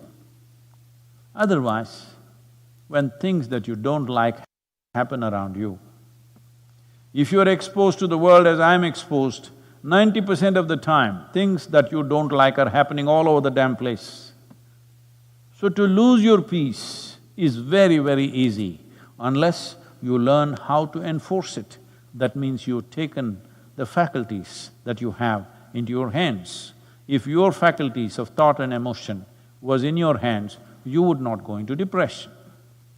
Well, why you went to depression, in what different ways circumstances pushed you into that is a questionable thing. In every family, when suicides happen, somebody will be feeling guilty about it because they think, oh, maybe I should not have said this. If I had not said this, it would have not happened. We don't know, maybe somebody else would have said it. Many parents have come to me like this, not one or two, many, where their teenage children have committed suicide just because they said something, you know. They said something little strongly at a certain moment because they're not studying properly or they're not behaving properly or one little push and they just went and took their life. Parents are living with that suffering for the rest of their lives because they keep on thinking it's because of me, I shouldn't have said it. But there is no such thing that you can say all kinds of things and nothing will happen. At one moment you say something and somebody could do this because all they needed was that little trigger. So, did this young man die only because of nepotism? I don't know. I don't know the man, but I don't think so. But did that also play a role? Possibly in his mind, because he felt he was put into an unfair level of competition. You cannot compete with somebody who are privileged, who are entitled in some way. Anyway, they will get what they have to get irrespective of their talent or their capabilities, and you have to strive maybe doubly hard. Well, that's how it is for all of us who are not born with a crown on our heads, that we always have to strive doubly hard or 10 times harder than other people. It could be because of your, because you don't have your uncle in a godfather's place, or your skin color is not right, or you don't belong to the right caste or religion. Everywhere we are facing this all the time, and every human being faces this at various levels, in different ways. Some will overcome it, some will strive and fly beyond that, some will suffer that, some unfortunately take their life, which should not happen. I would say this taking of the life is mainly because our education systems have nothing. Nothing means absolutely nothing at all in the whole process of growing up as to how a human being should handle his or her faculties, how they should address themselves. It's all about fixing the world, it's all about knowing about the galaxies out there, about every atom in the universe, all kinds of stuff, not a thing about this one. For that we are paying a price as a generation. 800,000 people, every 40 seconds, a person who need not die, dies of their own hand. This is the worst tragedy that's happening in the world, and people are expecting these numbers will rise in the next 10 years in a big way. Whatever that big way is, if 800,000 is not big enough, what is big, I don't know. This is mainly because there is no system teaching how to manage your chemistry. This is why yoga, this is why inner engineering is so significant. If you just learn to think and feel the way you want, this will not happen in your life. This should not happen in anybody's life, because as it is, it's a brief life. It's not for you to end it. Time will come for that. For all this, the fundamental thing is, you must become a blissful chemistry. If this one thing, if you work for, if you provide tools for every human being on this planet to make this happen, now we're starting a movement in Tamil Nadu. Once this pandemic threat goes away reasonably, we will start this in village to village, town to town. The simple practice of Surya Shakti, how to manage your energies the way you want. If your energies are exuberant, you will not take your life. They've become feeble. They might not have become feeble because of physiological conditions. They've become feeble, suppressed by the weight of your psychological stuff. Because of that, energies have become feeble. If you had just learnt how to think and feel the way you want, this would never have occurred to you in your life. This must happen, that whether everybody will attain to their ultimate or not, we do not know. We will strive, but everybody, this much must happen, that their experience of life in whatever little things that they're doing in their life must be pleasant. This we can definitely achieve. If every one of you stand up and strive, this is very much possible that we can create a generation where their experience of life is pleasant. They need not imbibe any chemicals in the form of drugs, alcohol or this or that. simply to sit here peacefully and blissfully. Every human being should be capable of this because this much awareness and intelligence is invested in every human being. Namaskaram, my blessings to you on this day.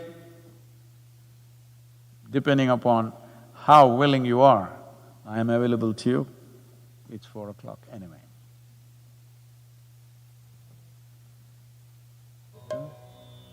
There.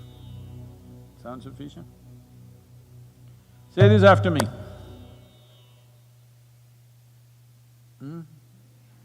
Okay, please.